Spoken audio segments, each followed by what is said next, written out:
السلام عليكم ورحمة الله وبركاته. سلام. ወንድማችን እዚህ አንድ ጥያቄ ይጠይቃል። ምን ይላል? አላህ ያለው ላይ ቀር ዝም ብዬ በሆነው ባልሆነው እጨናነቃለሁኝ። እስኪ አንድ ሐዲስ ንገረኝ ይላል። መልካም።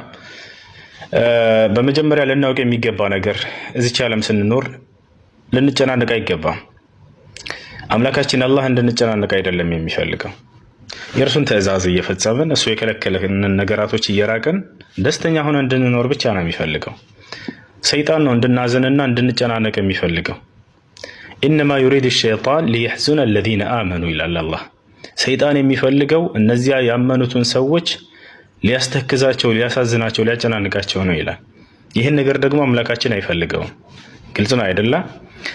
ነቢያችን ሰለላሁ ዐለይሂ ወሰለም ከዕለታት አንድ ቀን የሆነ ቦታ እየሄዱ ሳሉ አብዱላህ ኢብኑ መስዑድን መንገድ ላይ ያገኙታል። አብዱላህ ኢብኑ መስዑድ ታላቅ ሰሃባ ነው። በጣም ተጨናንቆ ያሰበ ነበር። ከዚያም ነቢያችን ሰለላሁ ዐለይሂ ወሰለም ምን ብለው ነገሩት? ያ አብዱላህ ኢብኑ መስዑድ አሉት፣ አንተ አብዱላህ ኢብኑ መስዑድ ሆይ ላ ትክፍር ሀመክ፣ ሐሳብህን አታብዛ፣ ጭንቅ አታብዛ፣ ሐሳብ አታብዛ ካሉት በኋላ ቀጥለው ምን አሉት? ማ ዩቀደር የኩን ወማ ቱርዘቁ የእቲ ካሉት፣ አላህ የወሰነው ነገር ይከሰታል ይሆናል፣ ቅሩት የለውም። እንዲሁም ደግሞ ለአንተ ተብሎ የተጻፈ ነገር ይመጣልሃል፣ ቅሩት የለውም ወደ አንተ ከመምጣት አሉት። ስለዚህ አታስብ፣ አትጨናነቅ አሉት። ስለዚህ ወንድም እህቶች የምነግራችሁ ነገር እዚህ ዓለም ስትኖሩ ማሰብ ማጨናነቅ ምናምን አያስፈልግም።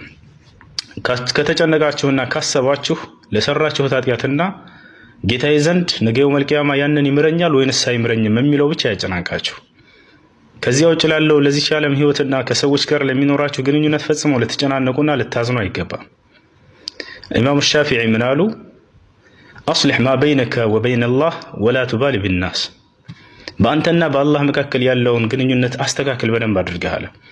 ኃጢአት ከሰራህ ምህረትን ለምነው፣ ከእርሱ ትእዛዝ ርቀህ ከሆነ እርሱን መታዘዝህን ቀጥል፣ ተመለስና ወደ እርሱ። ከዚያ በኋላ ከአላህ ጋር ያለህን ግንኙነት አስተካክል ካለ በኋላ በሰዎችና በአንተ መካከል ያለውን ጣጣ አትስጥ፣ ደንታ አትስጥ አለ። ብዙ ጊዜ የምንጨናነቀው ሰዎች ስለኛ ምን ይላሉ፣ ሰዎች ስለኛ ምን አሉ፣ ሰዎች ስለኔ ምን። እዚህ ዓለም ላይ ስትኖር ባለው ህይወት ትጨናነቃለህ። ይህ ሁሉ አያስፈልግም። የፈጠረህ አላህ ነው፣ የሚተሳሰበህ እርሱ ነው። ከእርሱ ጋር ብቻ ያለህን ግንኙነት አስተካክል። ስለዚህ ልትጨናነቅ አይገባም። ደካማ ትሁን፣ ጠንካራ መሆን አለብህ። ይህች ዓለም ለደካሞች ቦታ የላትም።